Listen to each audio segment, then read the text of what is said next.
নমস্কার। বাংলা সেরা গল্পে সবাইকে জানাই স্বাগত। শুরু করছি আজকের গল্প।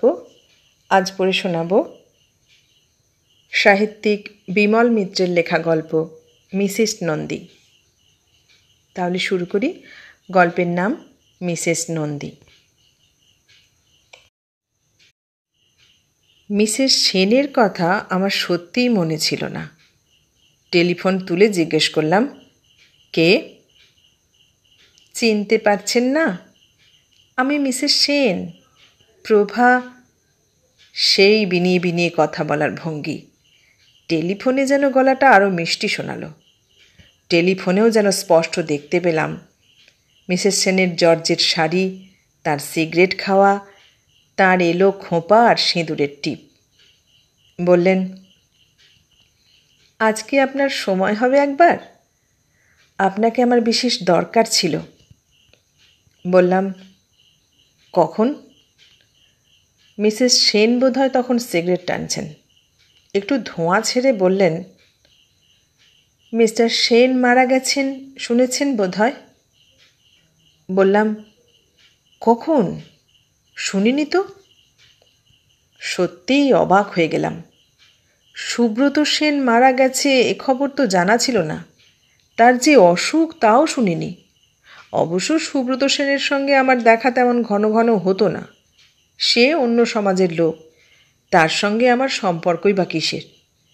রেসের খবরও আমি রাখি না। স্টক এক্সচেঞ্জের খবরও আমার রাখবার দরকার হয় না।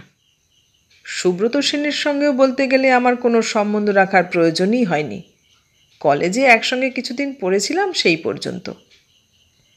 মনে আছে একদিন এক ভদ্রলোক সকালবেলা একটা চিঠি দিয়ে গেলেন। বললাম, কার চিঠি? ভদ্রলোক বললেন, আমাদের সাহেব এই চিঠি পাঠিয়েছেন। আপনি তার সঙ্গে এক কলেজে পড়েছেন, তিনি একবার দেখা করতে চান আপনার সঙ্গে। তখনও জানি না সাহেব কে। মস্ত বড় কোন সরকারি অফিসের আরও বড় হোমরা চোমরা সাহেবের নাম ধাম পরিচয় টিকা লেখা প্যাডে একখানা চিঠি। লিখেছে সুব্রত সেন। 20 বছর পরে আমার ঠিকানা খুঁজে বার করে অফিসের বাবুকে দিয়ে চিঠি পাঠিয়েছে। কখন আমার অবসর, কখন বাড়িতে থাকি না থাকি, বা তার অফিসে গিয়ে দেখা করতে অসুবিধে হবে কি না জানতে চেয়েছে। রীতিমতো আপ্যায়ন করে ভদ্রলোককে বিদায় দিলাম। বললাম, তার সাহেব সত্যিই আমার সহপাঠী এবং তার সঙ্গে আমি সেই দিনই দেখা করব। কিন্তু তারপর যা সচরাচর হয় তাই হয়েছিল। দেখা করা তো হয়নি, এমনকি চিঠি দেওয়াও হয়নি। কেন যে হয়নি তার কোনো যুক্তিসঙ্গত কারণও ছিল না। দেখা হয়নি। আরও নানা জরুরি কাজ অবহেলা করার মতো ও কাজটাও অবহেলিত হয়ে হয়ে শেষে আর সমাধা হয়নি। শেষকালে এমন দেরি হয়ে গেল যে ও প্রসঙ্গ আমি ভুলেই গেলাম। শেষে একসময় হঠাৎ দেখা হয়ে গেল মিসেস সেনের সঙ্গে। সভা থেকে বেরোবার সময় দেখি গেটের কাছে দাঁড়িয়ে আছেন এক মহিলা। জর্জেট শাড়ি, এলো খোঁপা, সিঁদুরের টিপ। আমার দিকে চেয়ে চেয়ে মিটিমিটি হাসছেন। আমি কাছে যেতেই আমার দিকে এগিয়ে এসে বললেন, আমায় চিনতে পারেন? এক নিমেষে যেন আমার 12 বছর বয়স কমে গেল। বললাম, প্রভা না? প্রভা বললে, মিস্টার সেনের চিঠি পাননি? মিস্টার সেন? প্রভা বললে, মিস্টার সেনের অফিসের ক্লার্ক আপনাকে চিঠি দেননি? বললাম, সে তো সুব্রত, আমরা একসঙ্গে পড়েছি এক কলেজে, তার সঙ্গে তোমার কি সম্পর্ক? প্রভা হেসে ফেললে। বললে, ভেবেছিলাম চমকে দেব আপনাকে, তা আপনি এলেনই না সেদিন। বললাম, এখানে কি করতে? প্রভা বললে, কাগজে খবর দেখে আপনার লেকচার শুনতে এসেছি। বললাম, মাসিমা কেমন আছেন? ভালো করে চেয়ে দেখলাম আর একবার। মনে আছে মাসিমার কথাগুলো। মাসিমা বলতো, ওসব পদ্য টদ্য লেখা টেখা ছাড়ো দিকিনি, গরিবের ছেলে, ওসব রোগ কেন? মাসিমার ছোট ছেলে খোকাকে তখন পড়াতাম আমি। গরিবের ছেলেকে শুধু সাহায্য করার জন্যই ছেলে পড়ানোর কাজটা দিয়েছিলেন। নিয়ম করে রোজ সকালে বিকালে খোকাকে পড়াতাম, কিন্তু মাসিমা সামনে বসে থাকতেন। একদিন পড়ার শেষে আড়ালে ডাকতেন, বলতেন, বাড়ি যাবার আগে আমার সঙ্গে একবার দেখা করে যেও। তারপর যখন দেখা করতে যেতাম বলতেন, বসো। সোফাটায় বসিয়ে বলতেন, খোকার সামনে কথা বলে তোমাকে লজ্জা দিতে চাই না, তাই আড়ালে ডেকেছি। বললাম, বলুন। মাসিমা বললেন, আমি অনেক দিন থেকে দেখে আসছি তুমি বড় খারাপ জামা কাপড় পরে পড়াতে আসো, শার্ট ট্রাউজার পরে আসতে পারো না? আমতা আমতা করে বললাম, বরাবর ধুতি পরেই কাটিয়েছি, তাই। আর তাহলে ট্রাউজার আমায় কিনতে হয়। হ্যাঁ, কিনবে। ট্রাউজারে কত স্মার্ট দেখায় তা জানো? এ শার্টের কাপড়ের গজ কত করে?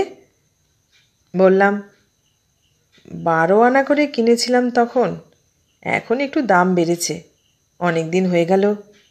ছি ছি। মাসিমা যেন দর্শনে মর্মাহত হলেন। বললেন, খোকা কি ভাবে বলো দেখিনি?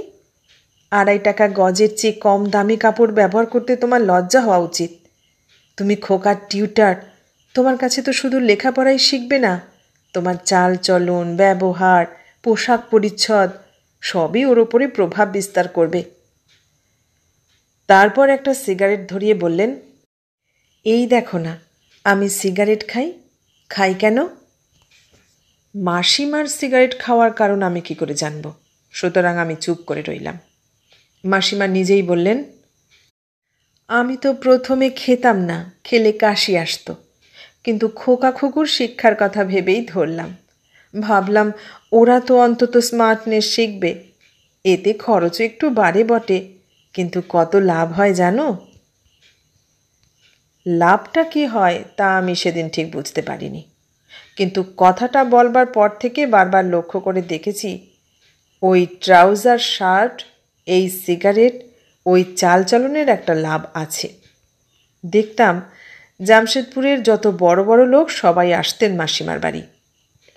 সন্ধ্যাবেলা তার সি রোডের বাংলো বাড়িতে প্রত্যেক দিনই পার্টি বসত। জেনারেল ম্যানেজার থেকে শুরু করে ওয়ার্ক সুপারিনটেন্ডেন্ট, ফোরম্যান, জামশেদপুরের যত গণ্যমান্য অফিসার সব আসতেন। মাসিমার তখন কি উৎসাহ! মেসোমশাই তেমন স্মার্ট ছিলেন না, এক কোণে বসে বসে চুরোট টানতেন, কিন্তু মাসিমা সর্বত্র। বলতেন, মিস্টার ভান্ডারী, আপনাকে আজ ভারী ইয়ং দেখাচ্ছে। মিস্টার ভান্ডারী বলতেন, এ আপনার চোখের গুণে মিসেস নন্দী। মাসিমা বলতেন, না না, নিশ্চয়ই সাদেক আলী আপনার স্যুট তৈরি করেছে, ভারী চমৎকার ফিট করেছে আপনাকে। সাদেক আলী ব্রাদার্স ছিল জামশেদপুরের সবচেয়ে বড় ট্রেলার্স। জেনারেল ম্যানেজার স্যুট তৈরি করতেন সাদেক আলীর কাছ থেকে, আর সেই জন্যেই মিস্টার নন্দীকেও সেখান থেকেই স্যুট করাতে হতো। মাসিমার বাড়ির সকলের জামা ব্লাউজ তৈরি হতো ওখান থেকেই। শুধু টেলার্স নয়, সব কিছুই কিনতে হতো সবচেয়ে ফ্যাশনেবল দোকান থেকে, যেখান থেকে জামশেদপুরের বড় বড় অফিসাররা কেনেন। আর মাসিমা তার বাড়ির সন্ধ্যা পার্টির জন্যে কি কম খরচ করতেন? মিস্টার নন্দী একটু শান্ত প্রকৃতির মানুষ, বেশি নড়াচড়া, বেশি সাজগোজ পছন্দ করতেন না। তাকে দেখলেই মনে হতো যেন খালি গায়ে থাকলেই তিনি বেশি আরাম পান, পা ছড়িয়ে মাদুর বিছিয়ে শুয়েই যেন স্বস্তি পান বেশি। আর তার উপর ছিল মিস্টার নন্দীর ভুলো মন। সকালবেলায় মিসেস নন্দী ধরেছেন ঠিক, বললেন, এ কি চুরোট কই তোমার? মিস্টার নন্দী আমতা আমতা করে বললেন, চুরোট ফুরিয়ে গেছে বোধ হয়। কেন? আগে থেকে বলনি কেন? স্টোর থেকে নিয়ে আসতো। কি যে তোমার নেচার! তোমাকে বারবার বলেছি না চুরোট মুখে না দিয়ে থাকবে না। চুরোট ছাড়া তোমাকে ভালো দেখায় না, এখন যদি কেউ এসে পড়ে। মিস্টার নন্দীকে বলতে গেলে মাসিমাই মানুষ করেছেন। একটা আস্ত লেখাপড়া জানা গাধা ছিলেন মিস্টার নন্দী যখন প্রথম তার সঙ্গে বিয়ে হয়। মিসেস নন্দী মিস্টারকে ভালো স্যুট পরাতে শেখালেন, চুরোট ধরালেন, পার্টিতে ড্রিঙ্কস খেতে শেখালেন। তখন মিস্টার নন্দী ছিলেন সামান্য অ্যাসিস্ট্যান্ট ফোরম্যান, কিন্তু মিসেস নন্দী তখন থেকেই স্মার্ট। সেই মিস্টার নন্দীর অল্প মাইনে থেকেই টাকা বাঁচিয়ে না খেয়ে ভালো পোশাক পরিচ্ছদ পরতে লাগলেন, বাড়িতে চায়ের পার্টি দিলেন, মিস্টার নন্দীর বার্থডে উৎসব করলেন, বড় বড় অফিসারদের তার নিজের বাড়িতে নেমন্তন্ন করে খাওয়াতে লাগলেন। কী সে কষ্টের জীবন ছিল মাসিমার তখন। বাড়িতে বাসি রুটি পান্তা ভাত খেয়ে পার্টিতে সকলকে কেক, ওমলেট, কফি খাওয়াতে লাগলেন। আগে থাকতেন জামশেদপুরের এল রোডে, পরে উঠে এলেন সি রোডে, বেশি ভাড়ার কোয়ার্টারে। ক্রমে গণ্যমান্য লোক আসতে লাগলো মিসেস নন্দীর পার্টিতে। মিসেস নন্দীর পার্টির সুনাম ছড়িয়ে পড়ল জামশেদপুরের হোমরা চোমরাদের মহলে। মিস্টার ভান্ডারী এলেন, মিসেস ভান্ডারী এলেন, মিস্টার দেশমুখ এলেন, মিসেস দেশমুখ এলেন, মিস্টার সুন্দরম আয়ার এলেন, মিসেস সুন্দরম আয়ার এলেন। শেষে সোসাইটিতে মিসেস নন্দীর পার্টি ক্রেজ হয়ে উঠল। মিসেস নন্দীর সেসব দিনের ইতিহাস বড় করুন। মিস্টার নন্দী রাত্রে আন্ডারওয়্যার পরে শুতেন, মিসেস নন্দীও ছেঁড়া শাড়ি পরে শুতেন। বিছানার ফর্সা চাদর তুলে ছেঁড়া চাদর বেরোতো রাত্রে। শুধু চা খেয়ে ব্রেকফাস্ট করেছেন দুজনে, মাছ মাংস খাবার টেবিল থেকে বাদ। সাবান দিয়ে কাপড় কেচেছেন নিজের হাতে বাথরুমের দরজা বন্ধ করে। ঘরের মধ্যে শুধু সেমিজ পরে কাটিয়েছেন, ঘর ঝাঁট দিয়েছেন, ঘুঁটের ছাই দিয়ে বছরের পর বছর দাঁত মেজেছেন। কিন্তু কেউ এসে গেলেই জর্জেটটা জড়িয়ে নিতেন। খাবার সময় চারদিকের দরজা জানলা বন্ধ করে খেয়েছেন, নইলে কি দিয়ে তারা খাচ্ছেন তারা দেখতে পাবে। বাড়িতে একটা চাকর রেখেছেন, সে শুধু কাজ করে দিয়ে চলে যেত, খেত না। সেই চাকরি পাগড়ি পাজামা পরে একবার খানসামা, একবার বয়, একবার বাবুর্চি, একবার দারোয়ান সাজত, বহুরূপী। মিস্টার নন্দী বলতেন, এরকম কষ্ট করলে তোমারও শরীর খারাপ হয়ে যাবে শেষকালে। মিসেস নন্দী বলতেন, তা হোক, কিন্তু এরকম না করলে তোমার প্রমোশনটা যে হবে না। মিস্টার কাশ্যপ ছিলেন এস্টাবলিশমেন্ট অফিসার, তাঁর হাতেই সব। মিস্টার নন্দী বলতেন, মিস্টার কাশ্যপ যদি চান তো একদিনেই ফোরম্যান হতে পারি। তখন ফ্যাক্টরিতে আরও অনেক অ্যাসিস্ট্যান্ট ফোরম্যান রয়েছে, মিস্টার নন্দী সকলের জুনিয়র। মাসিমা একদিন এক পার্টিতে গিয়ে মিসেস কাশ্যপের সঙ্গে ভাব জমালেন, তারপর নেমন্তন্ন করলেন নিজের বাড়িতে। এলেন মিস্টার কাশ্যপ, মিসেস কাশ্যপ দুজনেই। শিফন শাড়ি পরে খুব তোয়াজ করলেন দুজনকেই। দোকান থেকে অর্ডার দিয়ে নানা রকম খাবার আনালেন, চা, কফি, লেমনেড, কোকো সব কিছুরই আয়োজন হয়েছিল। আর তারপরের মাসেই প্রমোশন হয়ে গেল মিস্টার নন্দীর, 300 টাকা মাইনে বাড়ল। কিন্তু শুধু ফোরম্যান করেই তৃপ্তি হলো না মাসিমার। সমাজে মিস্টার নন্দীর প্রমোশনের সঙ্গে সঙ্গে নিজের মর্যাদাও বাড়াতে হবে। ওয়ার্কস ম্যানেজারের গৃহিণীও হতে হবে একদিন, লক্ষ্যটা রইল সেই দিকেই। তখন এলেন মিস্টার আর মিসেস ভান্ডারী। এমনি করে মিস্টার নন্দী অল্প ছোট অবস্থা থেকে বড় হয়েছিলেন। কি করে বড় হতে হয় তার চাবিকাঠির সন্ধান জানতেন মাসিমা। আমার ভালোর জন্যই আমাকে সেই সব উপদেশ দিতেন। তাই সেদিন যখন জামা কাপড় নিয়ে অনুযোগ করলেন, উত্তরে আমি কিছুই বলিনি, চুপ করেছিলাম। মাসিমা বলেছিলেন, সাদেক আলীর দোকান থেকে স্যুট করিয়ে নাও। বললাম, আমি অত টাকা কোথা থেকে পাবো বলুন? বাড়িতে ভাই বোন আছে, বাবা মাকে টাকা পাঠাতে হয়। মাসিমা বললেন, তোমার মেসোমশাইয়ের কি করে প্রমোশন করিয়েছি জানো? ছিলেন তো ক্লার্ক, এখন তো সবাই দেখছো ওয়ার্কস ম্যানেজার, কিন্তু কি করে হলো তা জানো? বললাম, না। মাসিমা বললেন, চুরুট খাইয়ে। প্রথমে কিছুতেই খেতে চাইবেন না, বিশ্রী গন্ধ লাগে। বললাম, গন্ধ লাগে লাগুক, অফিসারদের সঙ্গে মিশতে গেলে তারা কেমনভাবে চলে তেমনি করে চলতে হবে। তারা যে দোকান থেকে জামা কাপড় করায় সেই দোকান থেকে জামা করাতে হবে। যে ক্লাবে যায় সেই ক্লাবে যেতে হবে। তারপর আবার একটু থেমে বললেন, নইলে মন দিয়ে শুধু ঘাড় গুঁজে অফিসের কাজ করে গেলে সেই ক্লার্কই থাকতে হতো বরাবর। এই প্রমোশনও হতো না, এই গাড়ি বাড়ি কিছুই হতো না। বলতেন, তোমার ভালোর জন্যেই বলছি, তোমাকেও ফ্যাক্টরিতে ভালো চাকরিতে ঢুকে দিতে পারি মুখে বলে, কিন্তু আমি যেমনভাবে বলি তেমনিভাবে চলতে হবে। ও ধুতি টুতি চলবে না। মাসিমা তখন পদোন্নতির সঙ্গে সঙ্গে মোটাও হয়েছিলেন খুব। ফর্সা বরাবরই ছিলেন, কিন্তু তার সঙ্গে মেদ বাড়ল। জর্জেটের জৌলুস ভেদ করে মাসিমার মেদ ফেটে পড়ত। কিন্তু সেই মেদই ছিল মাসিমার গর্ব। নইলে অমন করে সকলের চোখে আঙুল দিয়ে দেখাবার মতো করে কেন তা প্রকাশ আর প্রচার করতেন? সিল্কের শাড়ি সিল্কের ব্লাউজের ওপর এঁটে বসত না, বারবার খসে পড়ত। একবার মনে হতো শাড়ির আঁচলটা কাঁধ আর বুক আর পিঠ থেকে ইচ্ছে করে খসিয়ে দিয়েই বুঝি মাসিমা বেশি আনন্দ পেতেন। Mister Kashyap, mister Bhandari, mister দেশমুখদের বোধহয় ওইভাবেই আকর্ষণ করতে চাইতেন। তার সে চেষ্টা যে ব্যর্থ হয়নি, মেসোমশাইয়ের পদোন্নতিই তার প্রমাণ। অথচ মেসোমশাইকে দেখেছি অন্যরকম। নন্দী মাসিমার পীড়াপিড়িতেই গায়ে জামা দিতে হতো তাকে। মাসিমার কথাতেই চুরোট কামড়ে ট্রাউজার পরে দলের মধ্যে বসে থাকতে হতো। মাসিমা বললেন, কাল মিস্টার ভান্ডারীদের পার্টি দিচ্ছি একটা, মনে আছে তো? মেসোমশাই তখন ফ্যাক্টরি থেকে ফিরে একটু গড়াচ্ছেন সবে। ভয়ে ভয়ে বললেন, আবার? এই যে সেদিন পার্টি হয়ে গেল।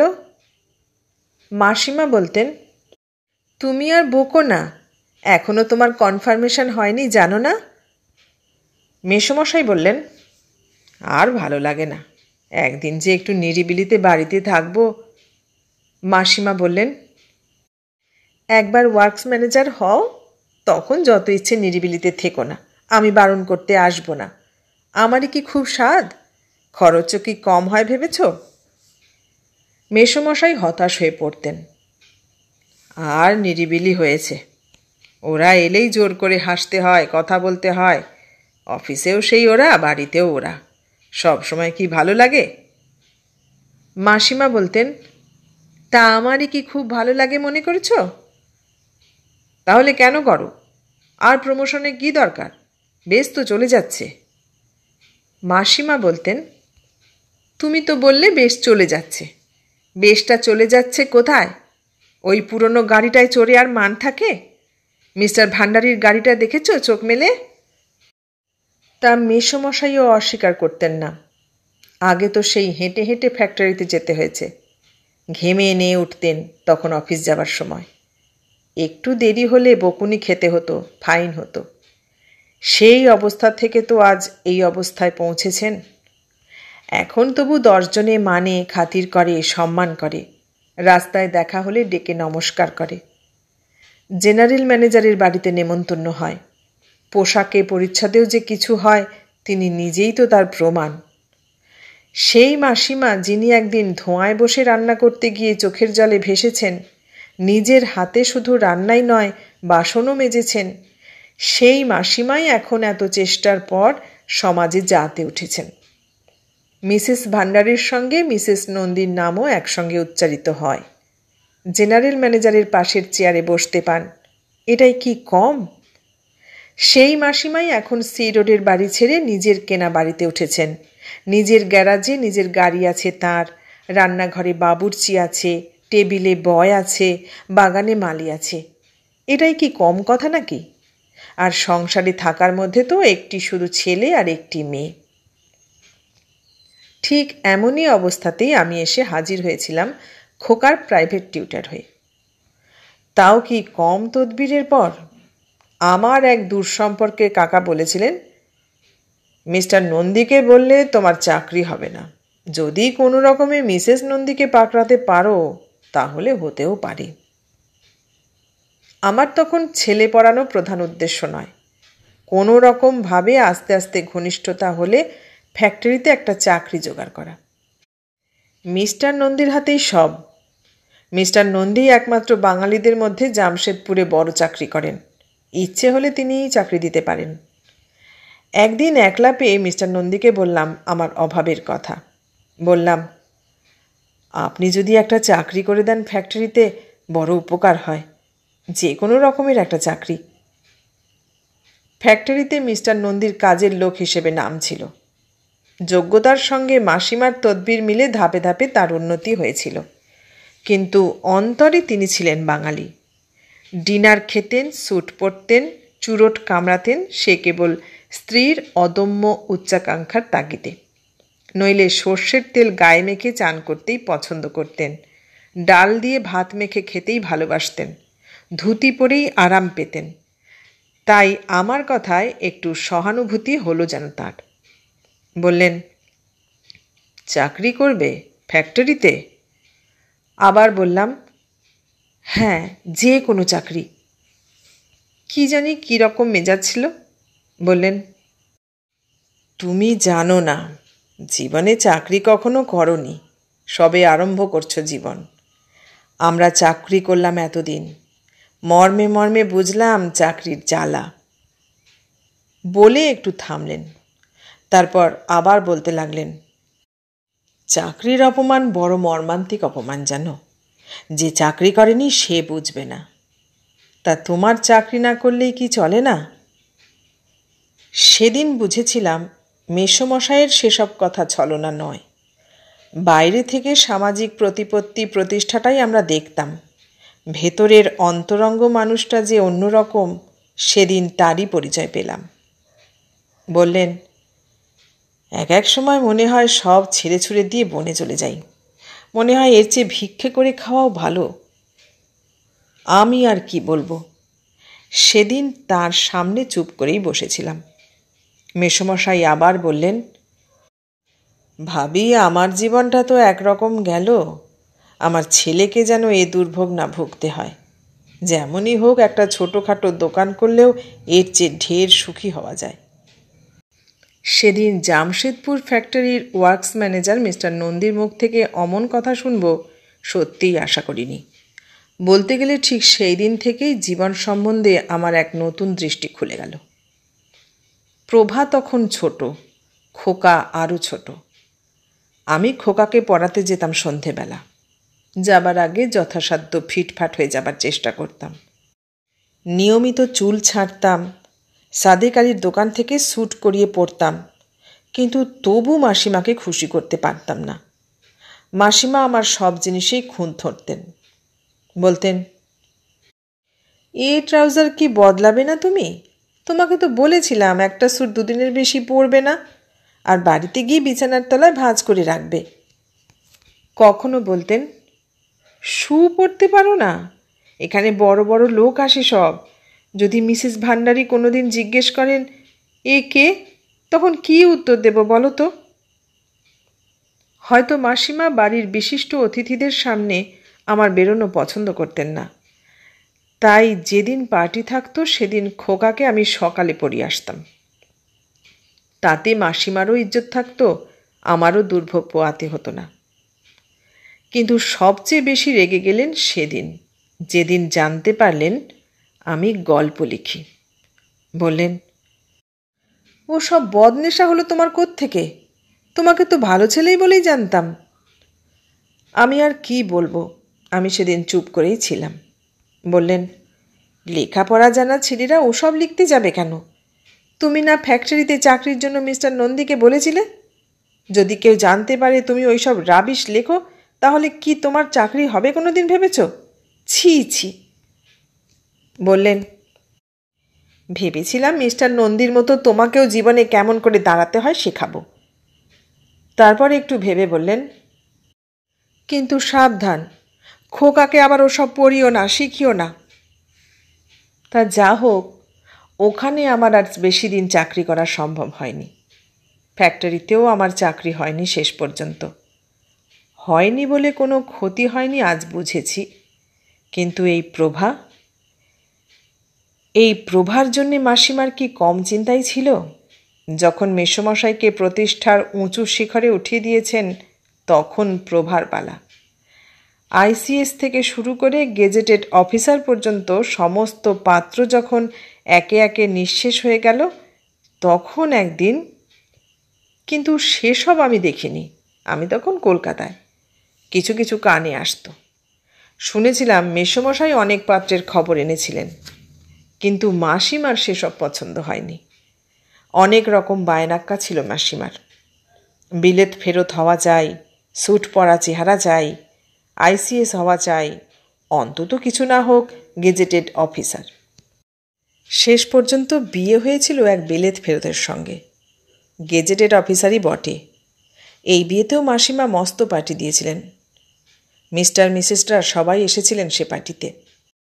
কিন্তু পরে জানা গিয়েছিল পাত্র নাকি বড় বেশি মদ খায়, রেস খেলে, স্টক এক্সচেঞ্জে ফাটকা খেলে।